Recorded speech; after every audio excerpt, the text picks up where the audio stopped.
ఇది continuation video. First అయితే పుదీనా, కొత్తిమీర, కరివేపాకు, పచ్చిమిర్చి, ఆనియన్స్, కావాల్సి వస్తే టమాటోస్ కూడా మీరు మొత్తం మిక్సీ జార్లో పట్టుకోండి. దాంట్లో కొంచెం మిక్సీ జార్లో అయితే పట్టుకోండి. పట్టుకున్న తర్వాత దాంట్లో కొంచెం పెరుగు, మీకు ఎంత అంటే గ్రేవీ ఎక్కువ కావాలి అనుకుంటే దాని క్వాంటిటీని బట్టి, రైస్ని బట్టి మీరు పెరుగునైతే యాడ్ చేసుకోండి. యాడ్ చేసుకొని దాన్ని కూడా మంచిగా గడ్డలు లేకోకుండా మంచిగా సాఫ్ట్ టెక్స్చర్లో వచ్చినంత వరకు దాన్ని కలిపేసి మిక్సీ పట్టేసుకున్న తర్వాత బాయిల్డ్ ఎగ్ ఉంటుంది కదా, ఆ ఎగ్స్ని కూడా దాంట్లో డిప్ చేసుకొని పక్కన పెట్టేసుకోండి. తర్వాతకి రైస్ నేనైతే బాస్మతి రైస్ని అయితే యూస్ చేశాను. ఆ రైస్ని ఇలా కుక్ చేసుకోవాలి. కుక్ చేసుకున్న తర్వాత దాంట్లోని మనకి బిర్యానీ దినుసులు ఏవైతే ఉన్నాయో అవన్నీ వేసుకోవాలి. వేసుకున్న తర్వాత కుక్ అయిందా లేదా అని చెప్పేసి 70% మాత్రమే కుక్ అవ్వాలి. దాన్ని కుక్ అయిందా లేదని టెస్టింగ్ మాత్రం ఇట్లా కట్ చేస్తే మనకి వస్తుంది. అది మొత్తం ఆ వాటర్ లేకోకుండా మొత్తం వడపట్టేసుకున్న తర్వాతకి లేయర్స్గా ఆనియన్స్ని కూడా ఇలా గోల్డెన్ కలర్ ఫ్రై చేసుకొని ఒక లేయర్లోని ఆనియన్స్ విత్ ఈ గ్రేవీ పార్ట్ ఉంటుంది కదా, అవి వేసేసి లేయర్స్గా వేసుకోవాలి. వేసుకున్న తర్వాతకి నాకైతే 2 లేయర్స్ అయితే వచ్చాయి. ఇలా ఆనియన్స్ ఇట్లా స్ప్రెడ్ చేసుకోవాలి. మీ కాడ ఒకవేళ నేనైతే ఆల్రెడీ ఇవన్నీ మిక్సీ పట్టేశాను కదా, పుదీనా, కరివేపాకు అన్నీ మిక్సీ పట్టేశాను కదా, నేనైతే గ్రేవీ వేసుకున్నాను. మీకు కావాల్సి వస్తే ఇంకా లీవ్స్ ఉంటే మాత్రం అవి కూడా వేసుకోవచ్చు, మీ ఇష్టం అది. ఇలా అయితే వేసుకోవాలి మంచిగా లేయర్స్గా.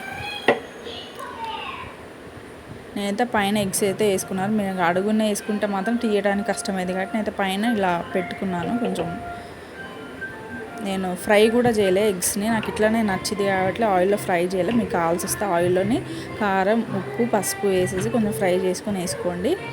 ఇలా వేసుకున్న తర్వాత కిందాక ఫ్రై చేసిన ఆనియన్స్ ఉన్నాయి కదా, దాంట్లో మిగిలిన ఆయిల్ ఉంది కదా, ఆ ఆయిల్ని కొంచెం ఇట్లా స్ప్రెడ్ చేసుకోండి. నెయ్యి వేసుకోవాలి. దీంట్లోని నెయ్యి వేసుకొని మీరు ఇందాక వాటర్ తీసుకుని ఉడికించుకున్న వాటర్ ఉంటుంది కదా, దాన్ని అయితే నేను పడవేయలేదు. ఎందుకంటే మంచిగా మసాలాలన్నీ బిర్యానీ ఆకులన్నీ వేసా కదా, అవైతే పడబోకుండా సైడ్ ఉంచుకున్నాను. కొంచెం ఎసరికి వాటర్ అనేది కావాలి కాబట్టి పైన పోసుకున్నాను.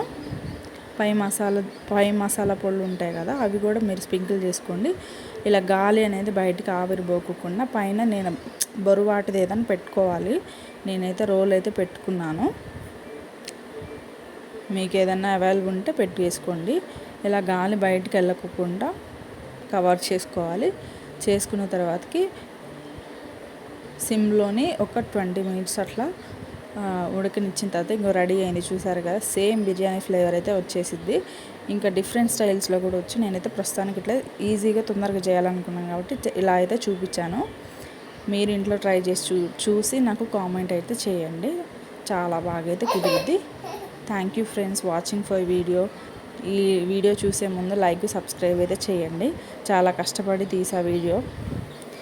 నాకైతే బాబు ఉన్నాడు కాబట్టి చిన్న బాబు అస్సలు తీయనేయట్లేదు, అయినా కానీ మీకు చూపించాలని చెప్పేసి నేను వీడియో తీశాను. నాకైతే బాగా వచ్చింది. మీరు కూడా ఇంట్లో ట్రై చేయండి, బయటికి వెళ్ళకుండా. బిర్యానీ బయట తినకండి, ఇంట్లో ట్రై చేసి చూడండి.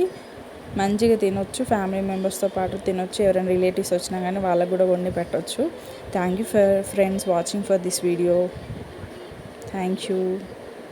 హలో ఫుడీస్, మీకు ఎగ్ బిర్యానీ ఇంట్లోనే చేసుకొని తినాలని ఇంట్లో ట్రై చేసి చూడండి, restaurant style. Thank you for support చేయండి. ఈజీగా సపోర్ట్ చేసి ఇంకా మరిన్ని videos egg biryani, chicken biryani, mutton biryani, ఏ బిర్యానీ కావాలన్నా నేనైతే అప్లోడ్ చేయడానికి ట్రై చేస్తాను. Thank you friends.